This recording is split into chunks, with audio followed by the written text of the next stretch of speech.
వృషభ రాశి వారికి ఎలా ఉండబోతుందో ఈ వీడియోలో సవివరంగా సంపూర్ణంగా తెలుసుకుందాం. వృషభ రాశిలో ఏ నక్షత్రాలు వస్తాయి అనగా కృతికా నక్షత్రంలోని 2, 3, 4 పాదాలు, రోహిణి నక్షత్రంలోని 4 పాదాలు, మృగశిర నక్షత్రంలోని 1, 2 పాదాలను కలిపితే వృషభ రాశి. చాలామందికి పుట్టినటువంటి కాల సమయంలో డేటా బర్త్లు లేనటువంటి ఏకైక కారణం చేత పేరు యొక్క మొదటి అక్షరాన్ని అనుసరిస్తూ ఆ రాశిని తెలుసుకునే ప్రయత్నం అవుతుంది. అవి ఏ అక్షరం ఒకసారి పరిశీలన చేద్దాం.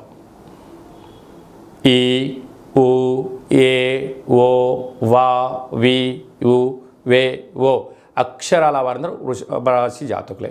వృషభ రాశి యొక్క అధిపతి శుక్ర భగవానుడు. వీరికి 9వ తారీఖు నుండి 15వ తారీఖు వరకు పుట్టినటువంటి వారందరికీ కూడా ముందస్తుగా జన్మదిన శుభాకాంక్షలు. గతంలో వివాహం చేసుకున్న వారికి వివాహ వార్షికోత్సవ శుభాకాంక్షలు.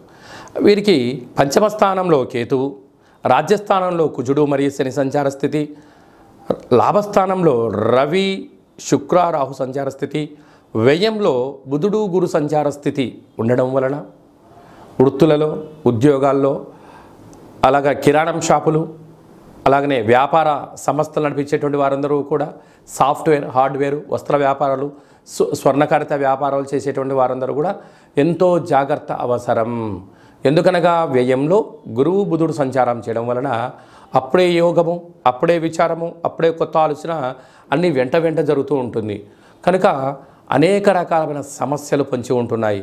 ఇలాంటి కాల సమయంలో వ్యయంలో గురు సంచార స్థితి ఉన్నప్పుడు అలాంటి దోష నివృత్తి కోసము వీలైనంత వరకు మౌనం, ధ్యానం, ఆధ్యాత్మికత, అదే కాకుండా కూడా పశువులతో, పక్షులతో, పంచభూతాలతో, ప్రకృతితో మమేకం మీరు అవ్వగలిగినట్లయితే అన్నింటా విజయం మీ సొంతం అవుతుంది. కనుక వీలైనంత వరకు ఈ సంవత్సరము మీరు కళౌ వెంకటనాయక అన్నట్టుగా వెంకటేశ్వర స్వామిని స్మరించడం, ధ్యానించడం, కాళభైరవ స్వామి యొక్క కూష్మాండ దీపాన్ని పెట్టుకోవడం వలన మీకంతా శుభమే కలుగుతుందని చెప్పి గమనించాలి.